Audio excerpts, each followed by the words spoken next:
Bonjour à tous et bienvenue dans Tout Terrain, votre magazine des sports et sportifs normands. Cette semaine, je reçois les organisateurs du rallye automobile de Neufchâtel-en-Bray, un événement qui célébrera les 5 et 6 avril prochains, sa 40e édition. Loin des projecteurs du monde professionnel, le rallye jouit d'un succès populaire certain, avec pas moins de 20 000 spectateurs attendus.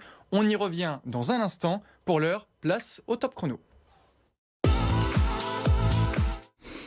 Le tennis normand a un bel avenir devant lui. Les jeunes de moins de 12 ans de Luçon-Mondeville, près de Caen, sont devenus champions de France par équipe à Limoges. En finale, Thiago Carmassol et Nino Richter de Mondeville ont battu les jeunes du SNUC de Nantes au bout du suspense sur le double décisif. Un exploit rare qui n'a pas été réalisé depuis plus de 20 ans par un club normand. À 12 ans, Thiago Carmassol est d'ailleurs numéro 1 français. La Normandie a donc 2 beaux jours devant elle avec la petite balle jaune. Allez, on accélère et on passe à deuxième tout de suite avec le GPS, le gros plan sport. Et les férus de l'asphalte vont être servis aujourd'hui. Autour de la table avec moi, Tony Tranel, coordinateur du rallye de Neufchâtel-en-Bray, Cédric Nénaud, qui vous êtes responsable de la sécurité de ce rallye, Nicolas Terrier en charge des relations presse, mais aussi fils de Jean-Luc Terrier, champion du monde des rallyes, et Marc Amourette, pilote recordman du nombre de victoires sur le rallye de Neufchâtel-en-Bray. Bonjour messieurs. Bonjour. Alors avant qu'on détaille cette 40e édition symbolique, un mot peut-être sur ce que c'est que ce rallye de Neufchâtel-en-Bray. De quoi on parle exactement ? Donc on parle d'une course de voiture sur route fermée, évidemment, très encadrée et sécurisée. Donc le rallye, c'est un sport, un des sports aujourd'hui en France qu'on trouve encore gratuit, qui s'adresse à toutes les générations de 7 à 77 ans. Et puis le rallye, c'est aussi l'occasion de se réunir en famille, entre amis, et puis d'assister en toute sécurité à une course de voiture. Donc on a la chance d'avoir des voitures de haut niveau, notamment grâce à Marc, qui évolue en championnat du monde. Enfin, la voiture qui évolue en championnat du monde, et puis on a aussi quelques belles voitures, des Porsche qui sont au départ. Donc voilà, c'est l'idée, c'est aussi de travailler pour faire vivre tout un territoire. On a un gros soutien des collectivités et puis des commerces et des petits villages. Donc on contribue aussi à l'attractivité du territoire du pays de Bray. Justement, on est sur quel type de voiture ? Alors, c'est pas des voitures comme vous et moi on peut avoir tous les jours sur la route, c'est des voitures bien particulières qui sont pas homologuées pour rouler au quotidien sur les routes. Quelles sont justement ce genre de voitures ? Racontez-moi un petit peu. Donc ce sont des voitures qui sont sécurisées par des arceaux et renforcées aussi au niveau de la mécanique, donc avec des sièges baquets, des ceintures.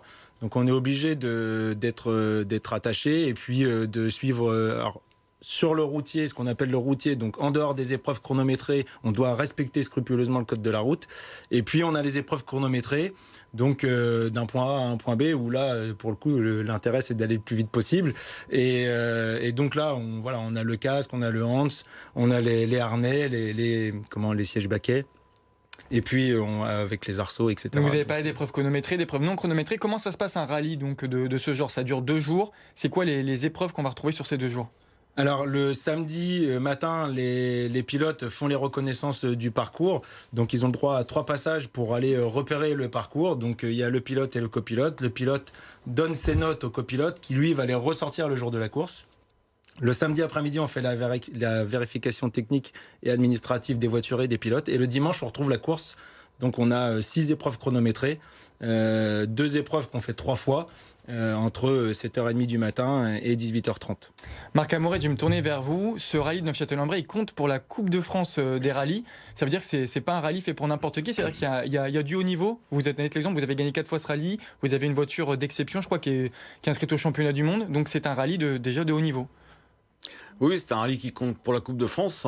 Cette année, en plus, on a beaucoup plus d'intérêt en Normandie puisqu'on la finale de cette Coupe de France va se dérouler à Lysium au mi-octobre. Donc le niveau est d'autant plus relevé puisque tout le monde, quasiment tout le monde veut se qualifier. Malheureusement, il n'y a que 20 places, donc les places sont chères. Après, moi, en effet, j'ai la chance d'avoir une voiture performante et récente. C'est les voitures qui gagnent actuellement dans la catégorie Rallye 2 en championnat du monde. Donc, c'est le top du top. Ce sont des super jouets. Mais après, toutes les catégories sont représentées sur ce rallye. Cédric, je vais revenir avec vous sur un point. On a dit que c'était un rallye qui était attendu. 20 000 personnes qui devraient être présentes. Ça veut dire un gros enjeu de sécurité parce que les gens se massent sur les virages, sur le bord de la route et les voitures, elles frôlent ces trottoirs, ces routes. Comment on fait pour garantir la sécurité du public sur ce genre d'événement ? Voilà, il y a des règles de sécurité générales à respecter pour le rallye.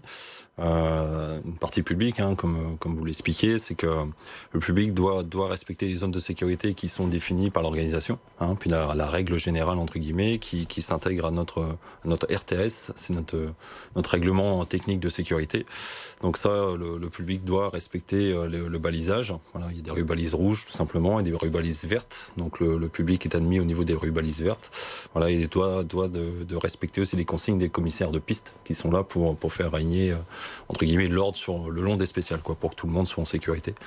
20 000 spectateurs, c'est ce que vous attendez pour cette 40e édition. Est-ce qu'on est sur plus ou moins que les années passées en termes d'affluence ?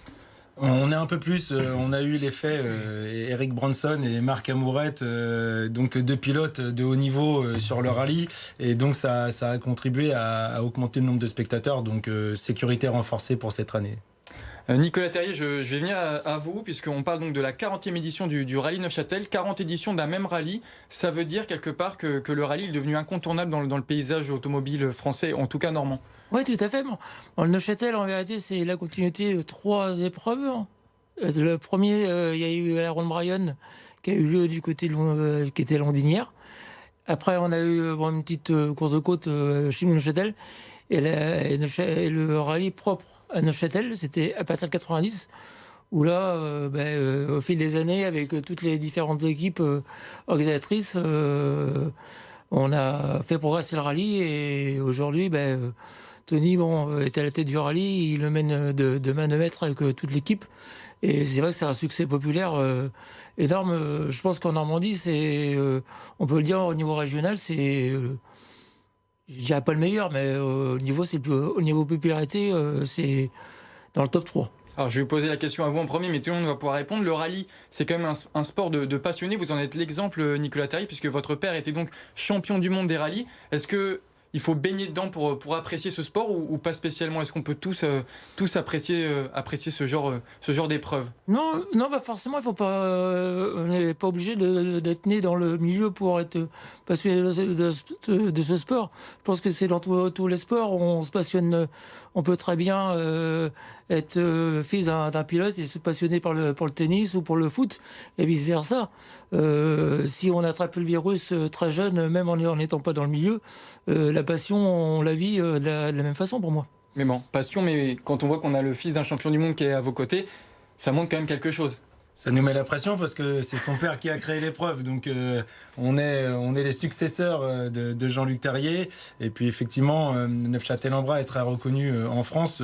Quand on parle du rallye de Neufchâtel, dans le milieu de la France, ils savent de quoi ça parle, grâce notamment au nom de Terrier. Donc c'est sûr qu'on est un petit peu plus dans l'œil, on est un peu plus ciblé que certains autres rallyes, quoi. Une dernière question, messieurs, parce que donc vous avez la 40e édition cette année, mais il y a aussi un autre anniversaire qui va se fêter cette année, c'est les 70 ans d'Alpine. Je rebondis donc toujours sur Jean-Luc Terrier, qui a été champion du monde avec une Alpine. Il y aura des choses à voir sur votre rallye, des parallèles avec l'Alpine. Est-ce qu'il y aura des Alpines sur le circuit ? Est-ce que vous allez en profiter pour faire la promotion de cet événement ? Alors, on ne fera pas la promotion de l'événement, cependant, on a Alpine justement dans nos partenaires et donc on aura dans les voitures ouvreuses quelques Alpines et puis aussi pour l'encadrement des Alpines électriques. Donc c'est aussi des évolutions que le rallye entre dans la nouvelle ère de l'électrique. Donc oui, il y aura une promotion des Alpines, mais en tout cas pas de l'événement, mais des Alpines, oui. Et Marc Amourette, vous qui êtes 4 fois vainqueur, vous n'allez pas rouler sur une Alpine ce week-end ? Non, mais ça aurait pu être sympa, mais une prochaine fois peut-être. Et ce sera sur une, du coup ? Sur une Citroën C3 Rallye 2. Très bien. Mais écoutez, messieurs, merci beaucoup d'avoir été avec nous. On le rappelle donc le rallye les 5 et 6 avril prochains à Neufchâtel-en-Bray. Allez, tout de suite, on passe à l'agenda. Les annonces se poursuivent pour le plus gros tournoi de tennis normand. Ce lundi, l'organisation de l'Open Cap Finance Rouen Métropole a annoncé la participation de l'ex-4e joueuse mondiale Bianca Andreescu. Le tournoi international de tennis féminin revient du 12 au 20 avril prochain. L'annonce de cette nouvelle joueuse s'ajoute à une liste déjà prestigieuse avec notamment Caroline Garcia, Alizé Cornet ou encore Elina Svitolina, médaillée olympique, qui a un message pour vous. Écoutez. Bonjour à tous, it's Lina here. I'm very excited to come to Rouen. From 12th to 20th of April, I will be playing at the Open Cup Finals of Rouen Métropole. À bientôt.